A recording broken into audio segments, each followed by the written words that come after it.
They say walls can't talk. But what if the walls of one house could scream? This is no movie, no legend.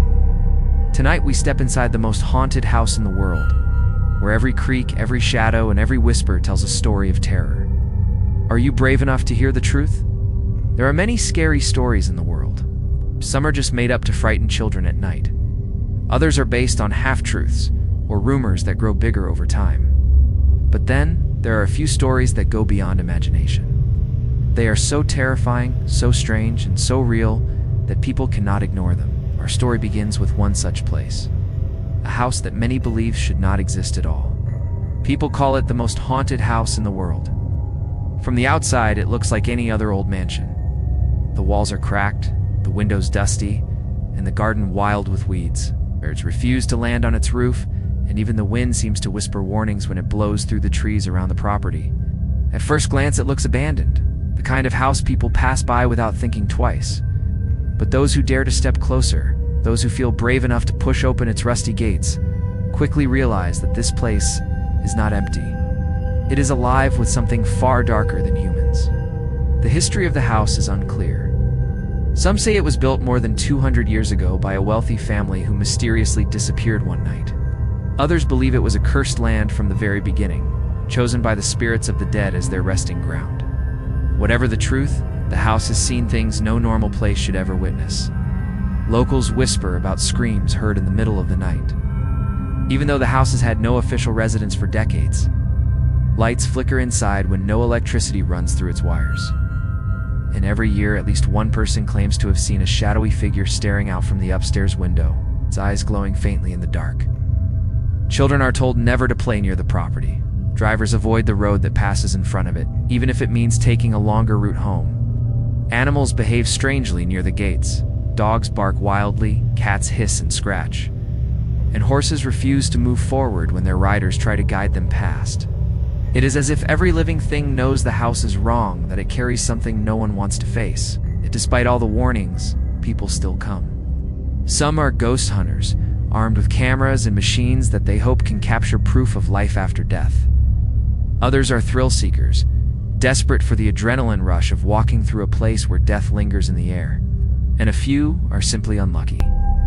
People who wander too close without knowing the danger that waits inside.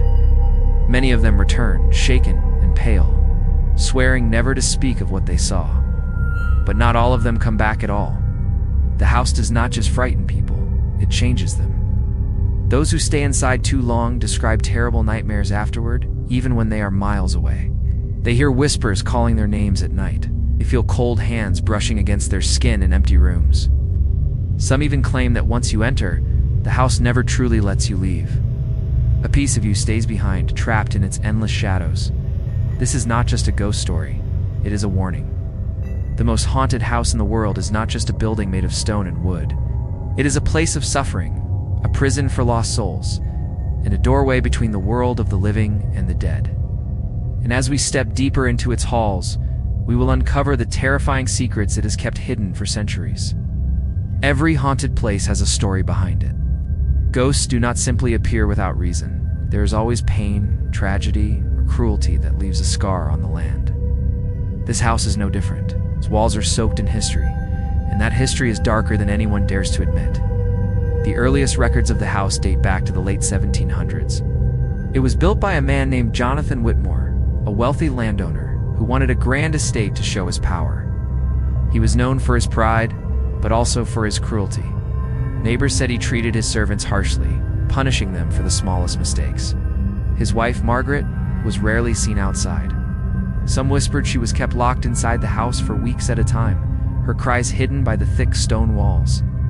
Tragedy struck one winter night. According to the story, Jonathan and his entire family vanished without explanation. Servants claimed they woke to screams echoing through the halls, and by the time they reached the bedrooms, every member of the Whitmore family was gone. The beds were empty, the windows locked from the inside, and the doors bolted shut. The only thing left behind was a trail of blood leading down the main staircase. No bodies were ever found. From that night on, the house was never the same. Servants refused to stay, and the property changed owners many times. Each new family that tried to live there left quickly, claiming they heard footsteps at night or saw figures standing in the corners of their rooms. One farmer who rented the land said he awoke every night to the sound of a woman crying in the hallways. When he finally dared to follow the sound, he saw a pale figure in a white gown drifting toward him. Her face was covered in shadows, but her eyes glowed with anger. He left the next morning and never returned. As years passed, the house gained a reputation. People began to call it cursed, a place where restless souls walked freely. In the 1800s, a group of travelers tried to take shelter inside during a storm. By morning, only 2 of them remained. The others had vanished without a trace, just like the Whitmore family. The survivors refused to speak of what happened that night, but their faces told enough. They looked hollow, broken, as if they had seen something that had stolen their souls. In the early 1900s, a historian tried to research the property. He collected stories from locals, old letters, and town records. But the deeper he dug, the more obsessed he became. Friends said he stopped eating, stopped sleeping, and spent every night at the house. One day, he too disappeared, leaving behind only his notebook filled with strange writings. The pages were covered with words that made no sense. Repeated phrases like "the walls are hungry," and "they will not let me go." His notebook is now kept locked in the town library, but even the librarians refuse to touch it. The whispers of the past never fade. Every generation adds new tales, new disappearances, new screams.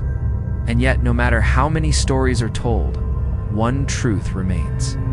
The house feeds on those who enter. It has for centuries, and it continues even today. The question is not whether the house is haunted. The real question is, who or what is haunting it? Are they the souls of the Whitmore family, trapped forever in the place where they died? Or is there something older, something darker, that has always lived in the land long before a single brick was laid?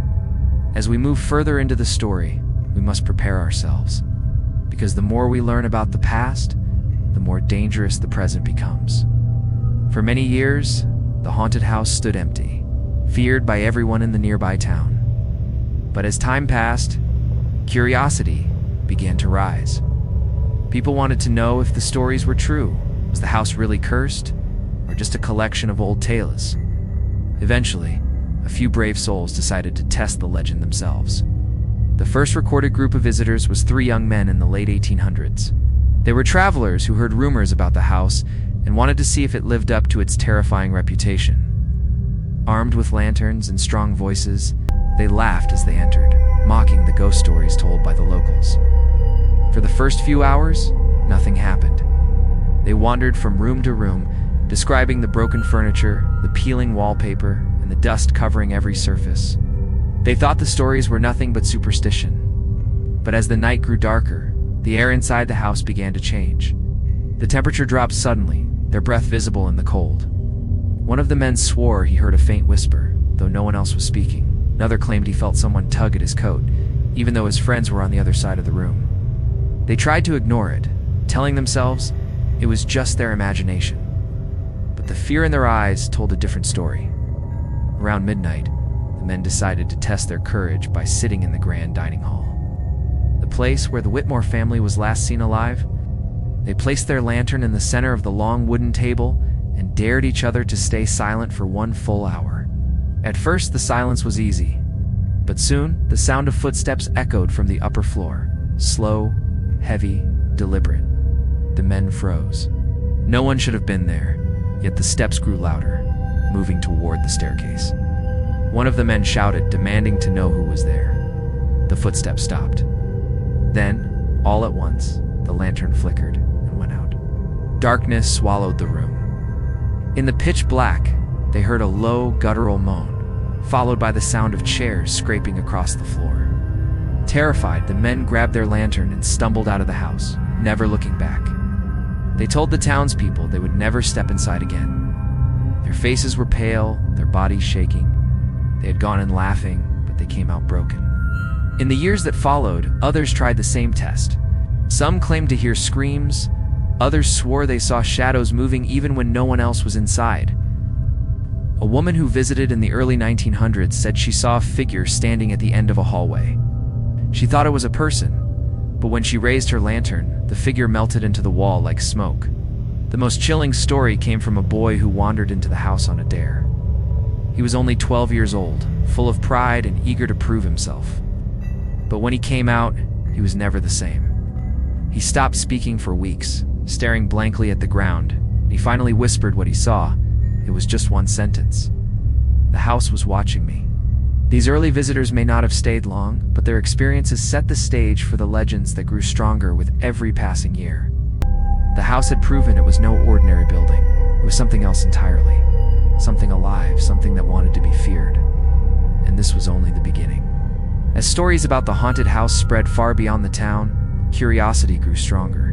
By the mid-1900s, the rise of paranormal research had captured people's imagination. Ghost hunters, spiritualists, and scientists, fascinated by the supernatural, decided they had to test the house themselves. If this truly was the most haunted house in the world, then they wanted proof. One of the earliest investigations was carried out by a group of spiritualists in the 1920s. They believed they could communicate with the spirits inside, carrying candles, pendulums, and a wooden table. For they entered the house late one evening. According to their notes, the air inside felt heavier with every step, like walking through water. In the grand hall, they formed a circle, holding hands in silence. At first, nothing happened. Then the table began to shake. A woman screamed as she felt a cold hand brush against her cheek. The group panicked and fled, leaving their equipment behind. The next day, when townsfolk entered to collect it, the table was gone. To this day, no one knows where it went. Decades later, in the 1960s, a team of self-proclaimed ghost hunters brought cameras, microphones, and thermometers. They wanted hard evidence. Pictures and recordings that could prove once and for all that spirits existed. Spent hours setting up in different rooms. For most of the night, they heard only creaks and groans, the usual sounds of an old building. But around 3 a.m., their devices began to malfunction. Batteries drained instantly, cameras shut off, and strange whispers were caught on tape. Words in a language no one could recognize. When they checked the film later, every photo came out blurred, except one. That single image showed a faint silhouette of a man standing in the corner, his eyes glowing white.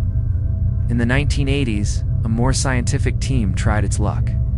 They dismissed ghost hunters as amateurs and wanted to explain the house with logic. They brought heat sensors, electromagnetic field detectors, and motion devices. At first, they laughed at the stories, calling them nonsense. But when one scientist entered the basement, everything changed. He shouted for help, claiming he was being pulled into the darkness. His team rushed down and found him lying on the floor unconscious. When he awoke, he refused to speak about what happened, only repeating one phrase: "They don't want us here." Modern investigators have also tried to explore the house. TV crews filming documentaries often cut their recordings short after equipment fails or team members get sick. One cameraman quit the industry entirely after filming there, saying he saw a figure follow him home. His friends later reported he kept waking up screaming, convinced someone was standing over his bed. Paranormal experts say the house is not just haunted by one ghost. They believe it is a cluster of spirits, some trapped, some angry, some desperate to make contact. Others argue it's not human spirits at all, but something far older and darker, feeding on fear. No matter how advanced the technology becomes, no one has been able to explain the house completely. Every attempt leaves more questions than answers. The only certainty is this: people enter with confidence, but they never leave unchanged. And if the investigators, with all their tools and knowledge, cannot survive the house without scars, what chance does an ordinary person have? Every haunted house has secrets, but some secrets do not belong to the house itself. They belong to the ground it stands on. Many believe that the true evil of this place did not begin with the Whitmore family, or even the construction of the mansion. It began long before a single brick was laid, when the land itself was already cursed. According to old maps, the property sits on land that once belonged to a burial ground. Locals whisper that the soil holds the remains of people who were never given peace. Some say it was a battlefield centuries ago where soldiers fought and died in agony. Others claim it was used as an execution site, where criminals were hanged and buried in shallow graves. Whatever the truth, the earth carries a memory of pain and suffering. There are stories passed down from generation to generation about strange lights seen over the land, even before the mansion was built. Farmers who worked nearby claimed to hear drums at night, as if invisible armies were still fighting their battles. Travelers reported seeing shadowy figures moving between the trees, vanishing when approached. Many avoided the area, calling it the Devil's Ground. When Jonathan Whitmore chose the land to build his estate, some townsfolk tried to warn him. They said nothing good could ever grow there. But he ignored them, driven by greed and ambition. To him, it was the perfect location. High ground with a commanding view of the valley. He did not care about old legends. He believed money and power could conquer anything. But in choosing that place, he may have doomed his entire family. After the Whitmores vanished, people began to connect the dots. Strange activity had always surrounded the land. The mansion only gave it walls and windows, a structure for the darkness to cling to. Instead of wandering freely, the spirits now had a home, and they were not willing to let it go. Some paranormal researchers believe that the house acts as a spiritual magnet. The cursed soil draws in restless souls from miles away, trapping them within its boundaries. This could explain why so many different types of hauntings are reported there. Footsteps, whispers, glowing eyes, cold spots, and full-body apparitions. It is not the spirit of just one family or one tragedy, but a collection of countless souls all bound together in torment. There are also theories that rituals once took place on the land.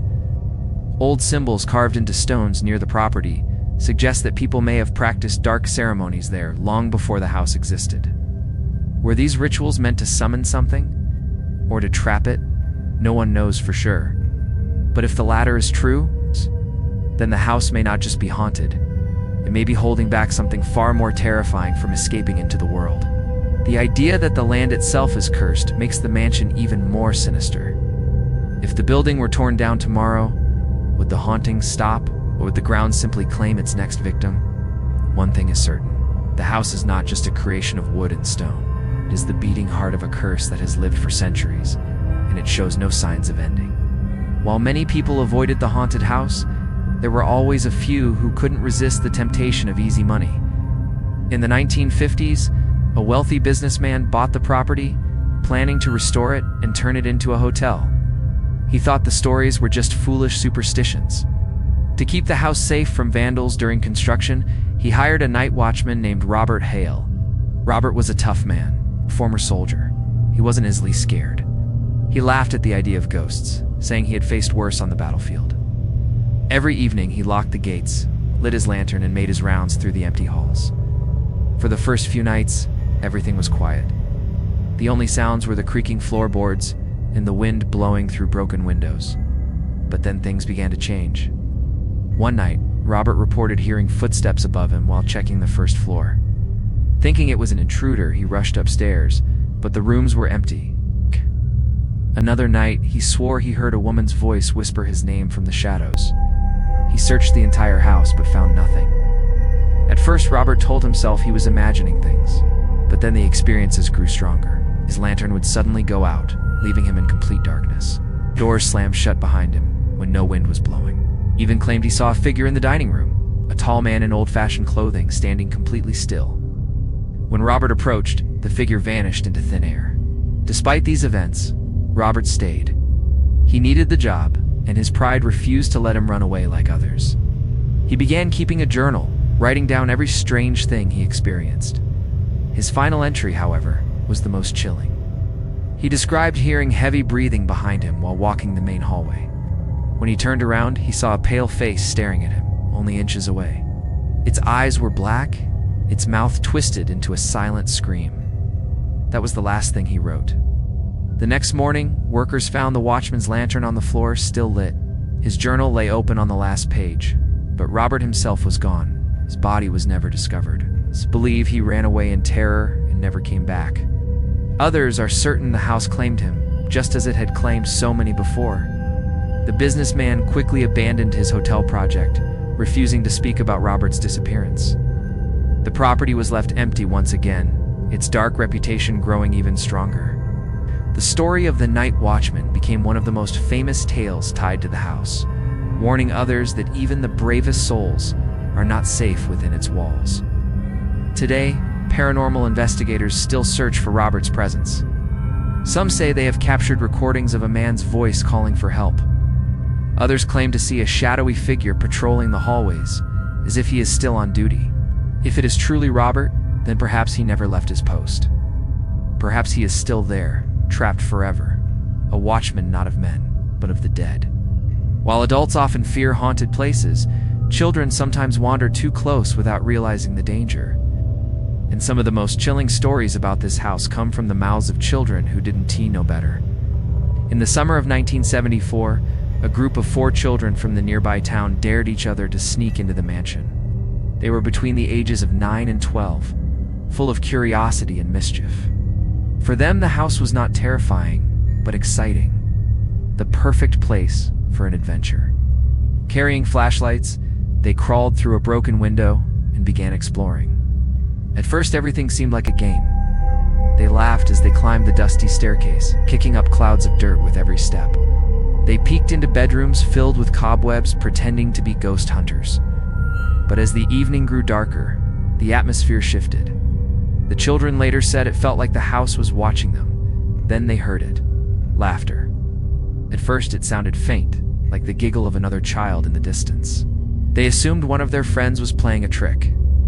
But when they asked each other, none admitted to laughing. The sound grew louder, echoing through the hallways. It was not the laughter of joy, but of mockery, sharp and cruel. The youngest boy, only 9 years old, swore he saw movement at the end of the hallway. A small shadow darted across the floor, vanishing into one of the rooms. Thinking it was another child, the group followed. When they entered the room, it was empty, except for a rocking chair, slowly moving back and forth as if someone had just stood up from it. Panic began to rise. The children decided to leave, but the door they had used to enter the house would not open. They tugged and pulled, but it was stuck tight even though it had been loose before. That was when they heard the laughter again, this time right behind them. They turned, shining their flashlights, but saw nothing. Finally, one of the older boys smashed a window with a rock, and the group scrambled out, cutting themselves on the glass. They ran all the way home, terrified and crying. When their parents questioned them, each child told the same story. They had heard laughter, seen shadows, and felt trapped inside. The strangest part came the next day. When their parents went to the house to check the broken window, they found it completely repaired, as if it had never been broken. No glass on the ground, no sign of damage at all. Parents refused to speak of it again. Years later, when those children grew up, they still spoke of that night. Each one swore the experience was real. One man admitted he still woke up at night hearing phantom laughter in his dreams. Another said he avoided the street near the mansion his entire life, unable to even glance at it without feeling cold fear. This story spread quickly through the town, and soon, children were warned more sternly than ever before. Stay away from the house. If you hear laughter, run. To this day, many believe that the house uses the sound of laughter to lure its youngest victims, turning innocence into terror, and games into nightmares. Every haunted place has one ghost that stands out above the rest, the one spirit people speak of more than any other. In this house, that ghost is known as the Woman in White. Her story has terrified generations, and almost every witness describes her the same way: pale, silent, and always watching. The earliest reports of the Woman in White came only a few years after the Whitmore family vanished. Servants whispered of seeing a lady in a long gown wandering the hallways at night. Some believe she was Margaret Whitmore, Jonathan's wife, who was rumored to have suffered greatly before her disappearance. Others thought she was something much older, perhaps a spirit from the cursed land itself. What makes her terrifying is not just her appearance, but her behavior. Witnesses say she does not float or glide like some ghosts described in stories. Instead, she walks slowly, her bare feet silent on the wooden floors. Her gown is torn and dirty, dragging along the ground. Her face is often hidden by her long, dark hair, but when she lifts her head, her eyes glow faintly, filled with sorrow and anger. One of the most famous encounters happened in the 1930s. A group of teenagers entered the house on Halloween night, daring each other to spend an hour inside. They made it in only 15 minutes.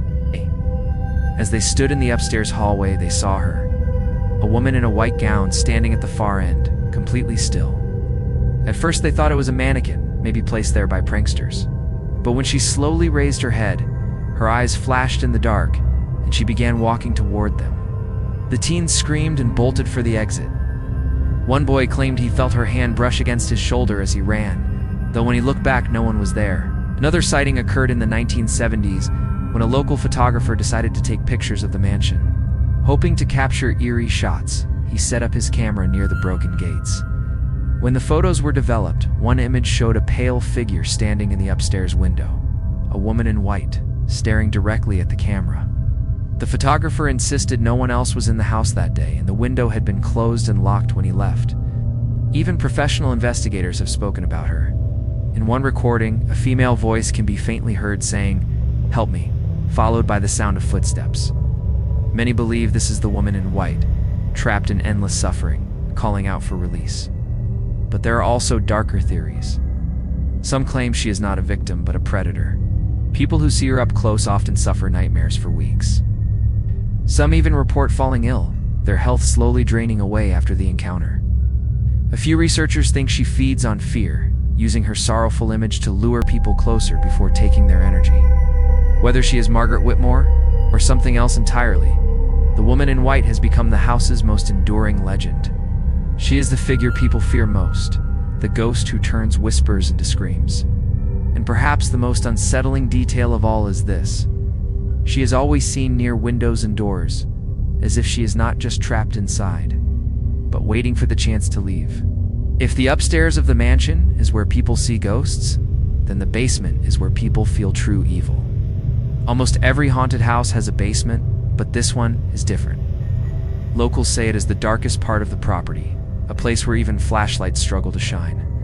Some call it the basement of shadows, and they believe it is the heart of the haunting. The entrance to the basement is a heavy wooden door at the end of a narrow hallway. The door is old, cracked, and scarred with strange burn marks. Many who entered described the air changing the moment they step down the stairs, grows thick, heavy, and colder with every step, as if the darkness itself is alive. Even the bravest investigators admit they feel watched the second they set foot inside. The basement is made of stone walls, damp and dripping with moisture. Rusted chains hang from the ceiling, though no one knows why. Some say the Whitmore family used the space for storage, while others whisper it was once a dungeon. Whatever its purpose, it now feels more like a prison for lost souls. One of the earliest reports of the basement came from a worker hired to clean the mansion in the early 1900s. He claimed he heard scratching noises coming from behind the basement walls. At first, he thought it was rats, but when he leaned closer, the scratches turned into desperate pounding, like fists beating against the stone. Terrified, he fled and refused to ever return. Over the years, countless investigators have focused on the basement. Strange activity is always strongest there. People hear whispers that seem to come from the walls themselves. Some report seeing shadows move across the room even when no one else is inside. There are sudden cold spots so icy that breath turns white even in the middle of summer. Cameras often malfunction, producing static or going completely black. One chilling story comes from a paranormal team in the 1990s. They decided to spend the night in the basement with cameras rolling. At around 2:30 a.m., one investigator screamed, saying he felt hands grabbing his legs, pulling him toward the darkness in the corner. When the team rushed to help, they saw deep red scratches appear on his skin right before their eyes. The man was dragged out, sobbing, and quit ghost hunting forever. Locals also believe the basement is home to something far worse than ghosts. Some describe it as a presence, not human, not even once human. They claim it is older than the house, older than the land itself. This could explain why the basement feels different from the rest of the mansion, more dangerous, hungrier. Unlike the woman in white, who inspires sadness and fear, the basement creates pure dread, the kind that freezes the soul. Even today, few dare to enter. Those who do often leave quickly, shaken and pale. Some whisper that the shadows move closer when the lights go out, surrounding you, waiting for the moment when you are too weak to resist. The basement is not just a part of the house. It is its beating heart. And many believe that until the basement's secrets are revealed, the hauntings will never stop. Some of the most terrifying stories about the house come from nights when nature itself seems to join the haunting. One of the most famous events happened during a violent thunderstorm in the late 1980s. Even people who did not believe in ghosts admitted something unnatural had taken place that night. The storm began in the evening with heavy rain and winds strong enough to bend trees.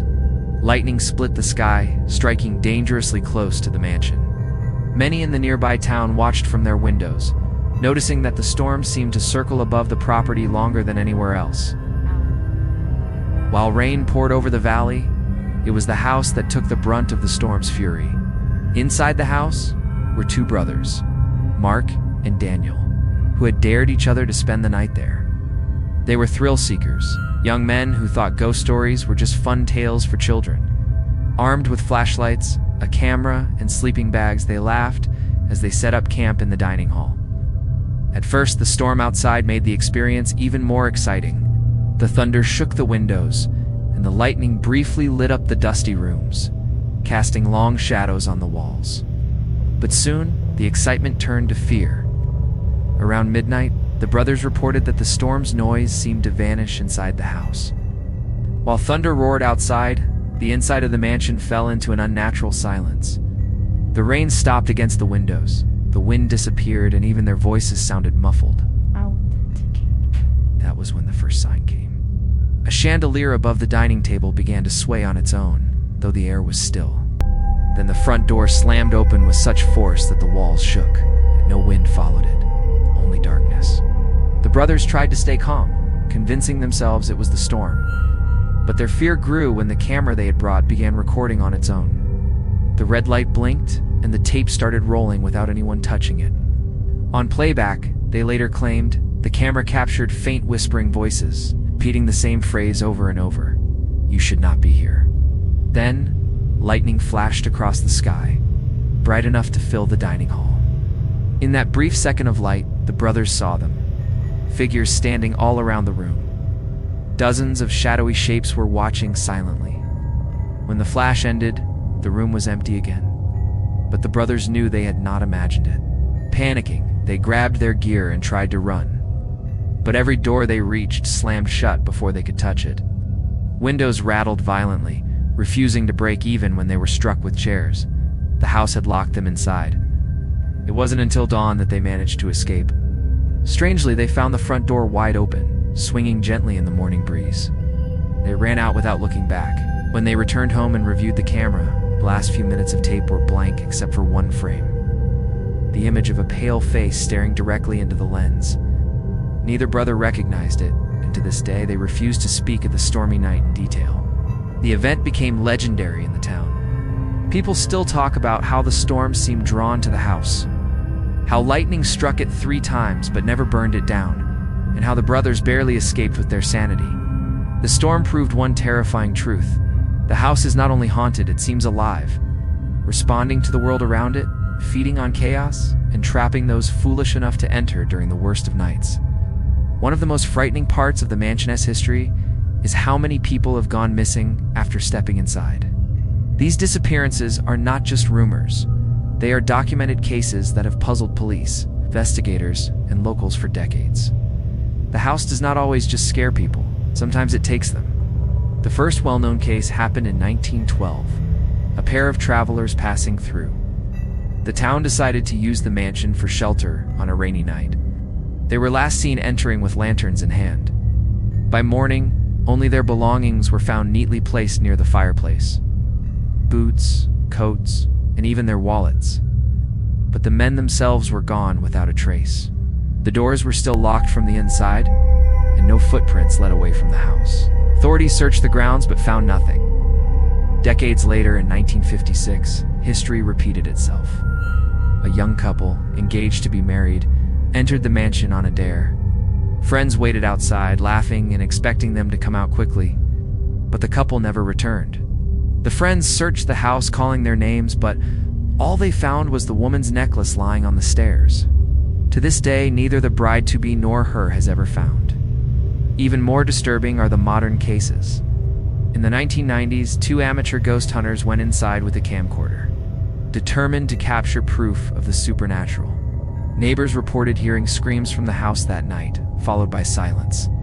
When police entered the next morning, the camcorder was lying in the main hallway, still recording. The final footage showed the 2 men exploring the basement. Suddenly, The screen went black, and a voice whispered, "Stay." The men themselves were never located. Some skeptics argue that these people simply ran away, leaving their lives behind. But their families refused to believe it. Why would a couple about to be married vanish without a word? Why would travelers leave behind their money and clothes? Why would ghost hunters abandon their car gear and all their personal belongings? None of it makes sense. Many paranormal experts believe the house has the power to trap souls. Some think the victims are pulled into another dimension within its walls, a place between life and death. Others argue that the spirits of the house feed on the living, consuming them until nothing remains. The most chilling theory of all is that the missing people are still inside, invisible to the world, screaming in rooms no one can see. There are even locals who claim to have heard voices calling out from inside the house at night, voices begging for help, voices that sound eerily like those of the missing. One woman swore she heard her cousin's voice crying her name. Even though he had disappeared inside the house years earlier, the list of names grows longer with every generation. And each disappearance strengthens the house's reputation as more than just a haunted place. It is a predator, patient and powerful, waiting for its next victim. When people step inside, they risk more than fear. They risk never stepping out again. Most people believe that once you leave a haunted house, the danger ends. But with this mansion, the terror doesn't always stay behind. Some visitors have claimed that the curse follows them home, haunting them long after they escape its walls. One of the earliest examples comes from the 1930s. A man named Thomas Green, journalist, entered the house to write a newspaper article, exposing it as a hoax. He left after only an hour, pale and shaken, refusing to explain what he saw. At first, people mocked him, calling him weak. But weeks later, Thomas began to change. His friends said he looked hollow, as if something was draining the life from him. He complained of hearing whispers at night and of seeing shadows moving in his home. 6 months later, he was found dead at his desk. His final article, half finished, contained only 3 words: "They are here." Another case occurred in the 1970s. A college student named Emily and her friends entered the house for fun. They ran out screaming after seeing a dark figure in the basement. Emily thought she was safe once she returned to her dorm, but soon she began experiencing nightmares. She dreamed of the house every night, wandering through endless halls with no exit. Her roommates reported that she often woke up screaming, her eyes wide open but unable to speak. After a month of this torment, Emily dropped out of school and disappeared. Her family never saw her again. In more recent times, paranormal investigators have reported the same curse. A cameraman who filmed inside the house claimed that when he returned home, his lights flickered constantly, and his dog refused to enter his apartment. He also began waking at exactly 3 a.m. every night, the so-called witching hour. Eventually, he quit his job and left town, saying the spirit of the woman in white had followed him. Some experts believe the house attaches itself to people who enter, marking them in some way. It may not claim everyone, only those who stay too long or who attract the spirit's attention. Once marked, these individuals cannot escape the curse, no matter where they go. This idea terrifies locals. It means the house isn't just dangerous when you're inside. It can reach beyond its walls, touching lives miles away. Some even say the house chooses its victims carefully, only haunting those it wants to keep forever. The most disturbing part of this curse is that it seems impossible to remove. Priests, psychics, and spiritual healers have tried to cleanse victims, but the stories say it never fully works. The house always finds a way back into their lives, whether through dreams, whispers, or visions in the dark. The curse that follows proves that this is not just a haunted building, it is a living nightmare. And once you step inside, you may never truly escape, even if your body leaves the house. When a place is believed to be cursed, people often turn to faith for protection. Over the years, several priests have attempted to bless the haunted house, hoping to end the suffering trapped inside. But the most famous of these attempts is the story of Father Michael, a priest whose faith was tested and broken within those walls. Father Michael came to the town in the early 1960s. He was known as a strong man of God, respected for his courage and compassion. When locals begged him to cleanse the house, he agreed without hesitation. He believed that no evil was greater than the power of faith. Armed with holy water, a crucifix, and his Bible, he entered the mansion one summer morning. At first, everything seemed normal. He walked through the dusty halls, reading prayers aloud. His voice echoed strangely, but he continued with confidence. Witnesses outside said they saw the curtains of the upstairs windows move, though no wind was blowing. Some even swore they heard faint cries as the priest's voice carried through the air. Hours passed before Father Michael finally emerged, his face pale and his hands shaking. When asked what happened, he refused to give details. He only said, "This place is beyond blessing." For a time, he avoided speaking about the house, but eventually, fragments of his experience came to light. According to his private journal, Father Michael felt an overwhelming pressure the moment he stepped into the basement. He wrote that the darkness seemed to breathe, closing in around him. He sprinkled holy water, but the drops hissed as if falling on fire. The crucifix he carried grew hot in his hand, forcing him to drop it. That was when he heard a deep voice, louder than thunder, whisper his name. Terrified but determined, he continued his prayers. But each word became harder to speak, as if an invisible hand was choking him. He wrote that he saw faces in the walls, hundreds of them, screaming silently, their mouths wide open in eternal agony. Then, a figure appeared in front of him. The woman in white. She stood only a few feet away, her hair covering her face, her body trembling. When she finally looked up, her eyes glowed red, and she let out a sound so piercing that Father Michael collapsed. He managed to crawl out of the basement, clutching his Bible to his chest, but the experience left him scarred forever. From that day on, he avoided the mansion completely. He never again attempted to bless it, telling others that no holy power could stand against what lived inside. Within a year, Father Michael left the priesthood, disappearing into quiet isolation. Some said he lost his faith entirely. Others whispered that the house had taken it from him. The story of the broken priest spread quickly, adding to the legend of the house. If even a man of faith could not fight its darkness, what hope did ordinary people have? The mansion seemed unstoppable, immune to both science and religion. To this day, people claim to hear faint echoes of prayers when they stand near the basement door, as if Father Michael's voice was left behind, a broken reminder that some battles cannot be won. For most haunted places, fear ends when the visitor leaves, but this house refuses to let go. Many people who have stepped inside claim that even after escaping, the house follows them into their dreams. Night after night, they return to its endless halls, unable to wake until the terror is complete. One of the earliest dream accounts came from a maid in the 1920s. She had been hired briefly to clean the mansion, though she only lasted a single afternoon. That very night, she dreamed of standing in the upstairs hallway. The woman in white appeared, gliding toward her with silent footsteps. The maid woke up screaming, but the dream returned the next night, and the next. She eventually quit her job and fled the town, swearing she would never set foot near the house again. Decades later, a group of teenagers who explored the mansion reported the same thing. All four claimed that after leaving, they dreamed of wandering through the basement. In the dreams, the shadows stretched longer and darker, whispering their names. One boy said he felt something chasing him, its footsteps echoing louder the faster he ran. The dreams continued for weeks, until the teenagers grew so frightened they refused to sleep. Perhaps the most terrifying case was that of a man named Richard Lane in the 1980s. Richard was a skeptic, a historian who believed he could debunk the stories of the house. He spent 2 nights inside, taking detailed notes. Nothing happened while he was awake, but as soon as he returned home, the nightmares began. Every night he dreamed of being locked inside the dining hall.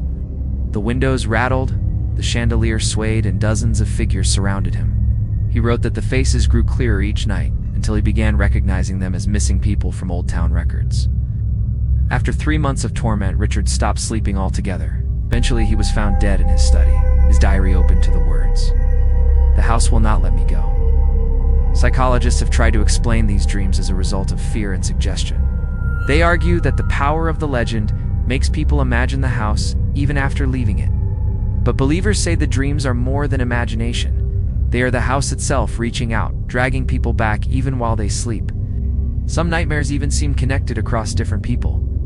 In the 2000s, two women who had never met both reported the same dream. Walking down the staircase while a man whispered, "You belong to us now." Both women woke up at exactly 3:03 a.m. the same night. When they later met at a paranormal conference, they described identical details of the same hallway. The idea that the house can haunt people in their sleep makes it more terrifying than almost any other haunted place. Ow. You may escape its walls, but not its reach. You may close your eyes, but it will still find you. Perhaps one day you won't wake up at all. One of the strangest and most terrifying things about the mansion is the sound. Visitors often say the house is alive with voices, whispers, and echoes that come from nowhere. These are not just ordinary noises of an old building. They are deliberate, intelligent, and chilling, as if the house is trying to speak. The first reports of strange sounds date back to the 1800s, when farmers living nearby claimed they could hear cries late at night. Some swore they heard children laughing. Others said they heard a woman sobbing. One farmer said he heard the sound of a piano playing inside the mansion, even though no one lived there. When he investigated the next morning, the piano was covered in thick dust, its strings broken for decades. Over time, the sounds grew more disturbing. Travelers passing the house at night often reported hearing footsteps behind them, though the road was empty. Others said they heard their own names whispered in the wind, as if the house knew who they were. The whispers were so clear that some turned around, expecting to see a person standing behind them, but no one was ever there. In the 1960s, a group of paranormal researchers brought recording devices to capture the sounds. What they discovered shocked even skeptics. On their tapes, they heard voices that were not present during the investigation. One voice clearly said, "Help us." Another voice repeated the words, "Get out," over and over. When the team played the recording back inside the house, every window in the room shattered at once, as if the spirits were furious at being exposed. Another terrifying account came from a woman who lived in the town during the 1980s. She claimed she heard her missing brother's voice calling her from inside the house one night. Against her better judgment, she approached the gates, listening as the voice grew louder, pleading with her to come inside. Just before she stepped through the doorway, her husband pulled her back. The voice stopped instantly, replaced by cruel laughter. To this day, she believes the house was using her brother's voice as bait. Modern visitors still experience these sounds. Some hear heavy breathing directly in their ears, though no one is near. Others hear furniture being dragged across the floors only to find the rooms empty. A few have even reported hearing their own voices calling back to them, as if the house is mocking them with an echo that should not exist. The phenomenon is so common that locals have given the mansion a nickname, the House of Endless Echoes. They say the walls remember every scream, every prayer, and every cry of terror that has ever been spoken inside. And when new visitors enter, the house plays those echoes back, sometimes twisting them, sometimes copying the voices of the living to lure them deeper. The scariest part is this: no one has ever been able to explain where the sounds come from. The house has no electricity, no working pipes, and no open vents. Yet the whispers continue, as if the walls themselves are alive. And if the house can speak, then one terrifying question remains. What is it trying to say? Every haunted mansion has one place that is feared above all others. In this house, that place is known as the Mirror Room. Visitors describe it as the most unsettling area inside, a chamber where reality itself seems to twist. It is not large, but the atmosphere inside is so heavy that people struggle to breathe the moment they enter. The room's walls are lined with cracked, dust-covered mirrors. Some are tall and elegant, others are small and broken, but all of them reflect things that should not exist. At first glance, they show normal reflections. A person standing, the room behind them. But if you stare too long, the images begin to change. One of the earliest reports of the Mirror Room came from the 1920s, when a young man wandered in during a storm. He later claimed that his reflection began smiling back at him, even though he was unsmiling. The reflection then stepped forward, pressing its hands against the glass. Terrified, he ran, but he swore he heard the sound of shattering glass chasing him down the hallway. In the 1950s, a group of ghost hunters visited the mansion. One of them, a woman named Clara, entered the Mirror Room with a flashlight. She said her reflection looked distorted, her eyes darker than normal. Then she noticed something even worse. The other mirrors in the room showed different figures entirely. Some reflected space, some showed shadowy people standing beside her, and one showed the woman in white staring over her shoulder. Clara fled in panic, and when her team checked the mirrors later, they appeared perfectly normal. The most terrifying story, however, comes from 1987. A man named David entered the house alone, curious after hearing rumors. Locals say he was last seen walking into the mirror room. Hours later, his friends found his belongings scattered outside the mansion, but David himself had vanished. Police searched for weeks but found no trace. Strangely, one of the mirrors in the room now has a dark stain across its surface, shaped almost like a hand pressed against the glass from the inside. Some believe David is still trapped there, his soul caught in the reflection. Even today, people who dare to stand in front of the mirrors report strange experiences. Some say their reflections blink out of sync with them. Others claim their reflections move a few seconds late, as if stuck in another time. A few even say they see figures moving behind them in the mirrors, only to turn around and find nothing. Paranormal experts believe the mirror room acts as a portal. Mirrors have long been linked to the supernatural, seen as gateways to other worlds or dimensions. If that theory is true, then the mirror room might be more than haunted. It could be an entrance to something far darker, a place where the house connects to realms beyond human understanding. The mirror room remains one of the most feared parts of the mansion. Locals warn that if you ever see your reflection smiling when you are not, you must run, because it is not you at all. Among the many terrifying parts of the mansion, there is one room that seems to defy the laws of reality itself. Locals call it the room that changes because it never looks the same twice. Visitors who enter this space describe completely different experiences, as if the house reshapes the room to confuse and trap them. The room is located at the far end of the second floor, behind a narrow hallway. From the outside, it looks like any other bedroom: a wooden door, cracked paint, and a rusty handle. But once you step inside, things begin to shift. In the 1940s, a traveler claimed he saw the room filled with antique furniture, perfectly arranged as though the Whitmore family still lived there. The bed was neatly made, candles flickered in their holders, and a fireplace glowed warmly. For a moment, he believed the stories were false, until one of the candles lifted off the table and floated in the air. Terrified, he bolted out, but when townsfolk checked the room later, it was empty and covered in dust. Another account came from the 1960s, when two teenagers entered together. One described the room as a library filled with shelves of old books. The other insisted it was bare, with only cracked walls and broken floorboards. They argued about what they saw, each convinced their version was real. This day, they swear the house was showing them two different realities. Perhaps the most chilling story occurred in the 1990s. A group of investigators decided to spend the night in the mansion. One of them, Sarah, entered the room with a camera. She later described seeing it as a child's nursery, complete with toys, a crib, and faint lullabies playing in the background. But when she looked through her camera's lens, the nursery vanished. Instead, the viewfinder showed the room filled with bloodstains on the walls and chains hanging from the ceiling. She dropped the camera and ran, too horrified to return. Some experts believe the room that changes is the most dangerous part of the mansion. Unlike the mirror room, which reflects twisted images, this space seems to bend reality itself. It feeds on the mind, showing people what they fear most, or what it wants them to see. A few even suggest it is alive, testing those who enter to decide whether they are worthy of leaving. Visitors who spend too long inside often complain of headaches, dizziness, or memory loss afterward. Some cannot even remember what they saw, only that they felt overwhelming dread. Others leave with scratches on their skin or voices in their heads that linger for weeks.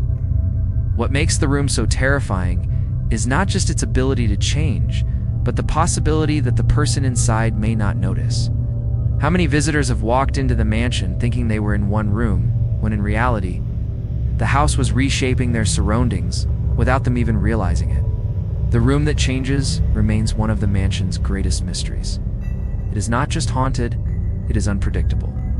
And in a house already filled with ghosts, curses, and shadows, unpredictability is the most terrifying thing of all. Most people who spend time inside the mansion escape only with fear, but some leave with something much worse: a mark. These survivors are forever changed, carrying with them proof that the house never truly lets go. The first story of a marked survivor comes from 1915. A young man named Henry dared to stay in the house overnight. When he stumbled out the next morning, he was trembling and pale. On his forearm were 3 long scratches, fresh and bleeding. He swore that while sleeping, something invisible clawed him. The wounds healed, but faint scars remained for the rest of his life. Whenever the scars itched, Henry claimed he could hear whispers urging him to return to the house. In the 1960s, a woman named Margaret entered the mansion with friends. She left in a panic, convinced she had been touched by cold hands in the dark. Days later, she discovered strange bruises forming around her neck, as if someone had tried to strangle her. Doctors had no explanation, and the marks appeared darker whenever she spoke of her experience. For years, she wore scarves to cover the bruises, which never fully faded. One of the most disturbing cases happened in the 1980s. A college student named Brian joined an investigation team. He spent several hours inside the basement before rushing out in terror. Within weeks, his skin began to show strange symbols, shapes that looked like scratches, but arranged in deliberate patterns. The marks glowed faintly in the dark, terrifying his family. Priests and doctors alike tried to help, but nothing worked. Brian disappeared months later, leaving behind only a note. "The house is calling me back." Paranormal experts believe the house chooses certain visitors too. These marks can appear as scratches, burns, bruises, or even strange symbols that defy explanation. Once marked, survivors often suffer nightmares, hallucinations, or illness. Some say the marks are a sign of ownership, proof that the spirits inside have claimed them. What makes this even more terrifying is how many people don't realize they've been marked until it's too late. Some leave the house thinking they escaped unharmed, only to wake days later with scratches across their backs or hands. Others notice small shapes carved into their skin, like initials or faces. The marked survivors often share one thing in common: they feel drawn back to the house. Despite their fear, they describe a strange pull, a voice in their minds urging them to return. A few have given in, vanishing without a trace. Others resist, but they live the rest of their lives haunted, never able to shake the sense that they belong to the mansion. The legend of the marked survivors has become a warning in the town. Parents tell their children, "It's not just the ghosts that will follow you. The house itself might keep a piece of you." And perhaps that is the darkest truth of all.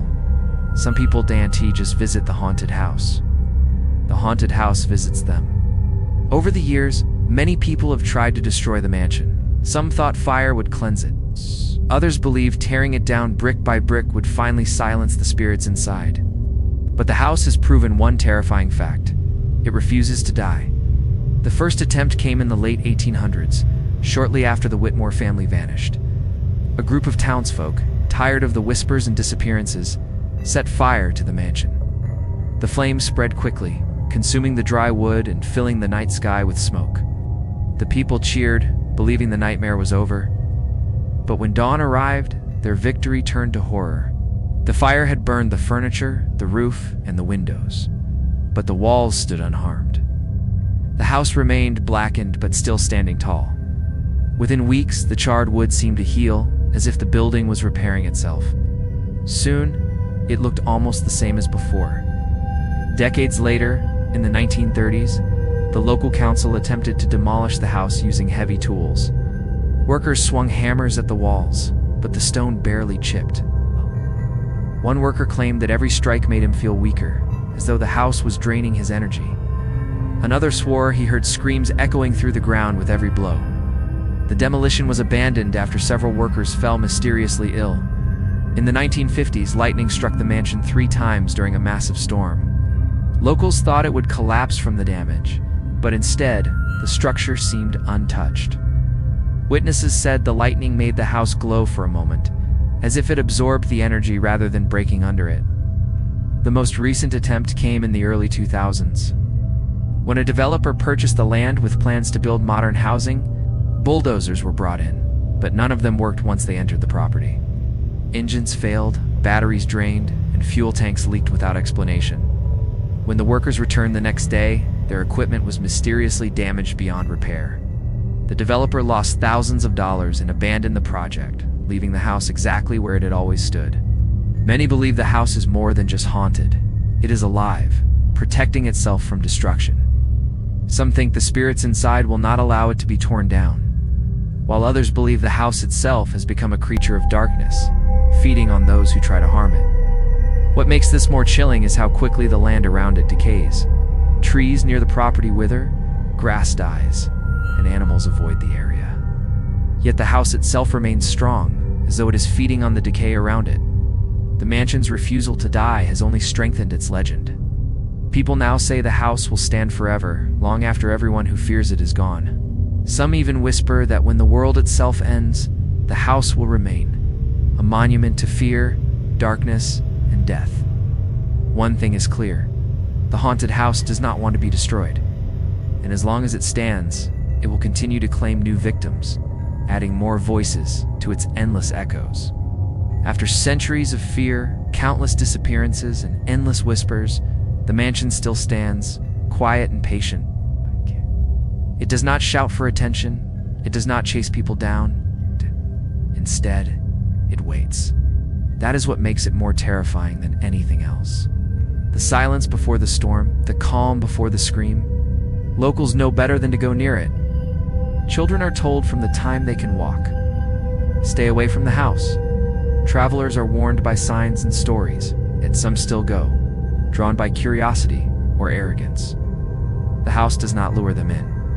It simply stands, knowing that sooner or later, someone will step inside. And when they do, the cycle begins again. The scariest part is that no one truly understands what the house wants. Is it a prison for lost souls? A gateway to another world? A monster disguised as a building?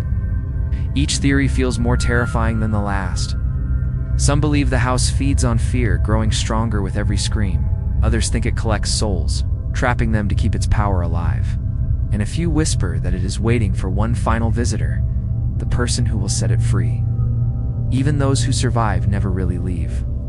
They carry the memories, the nightmares, and sometimes even the marks of the house. It is as if a piece of the mansion lives inside them, following them wherever they go. They can move to another town, another country, but they still wake up at night hearing footsteps in their halls or whispers calling their name. The house does not need walls to haunt someone. Once you enter, you belong to it forever. Today, the mansion has become a legend told in hushed voices, but it is not a dead legend. Paranormal shows, daring adventurers, and thrill seekers still come. Some leave shaken, their faces pale and eyes wide. Others are never heard from again. The house keeps adding to its collection, and no one knows when it will stop. What makes it the most haunted house in the world is not just the ghosts, the curses, or the shadows. It is the feeling you get when you stand before it, feeling that time stops. You are not welcome. The ground itself wants to swallow you. Few buildings can inspire such pure, primal fear. This one does, effortlessly. The mansion does not beg to be remembered. It does not need stories to spread its name. It waits, patient and eternal, knowing someone new will always come. And when they do, the house will be ready. So if you ever find yourself on a lonely road, staring at a crumbling gate with a mansion beyond it, ask yourself one question before stepping closer. Are you sure you want to go inside? Because once you do, you may never leave. Not completely, not ever.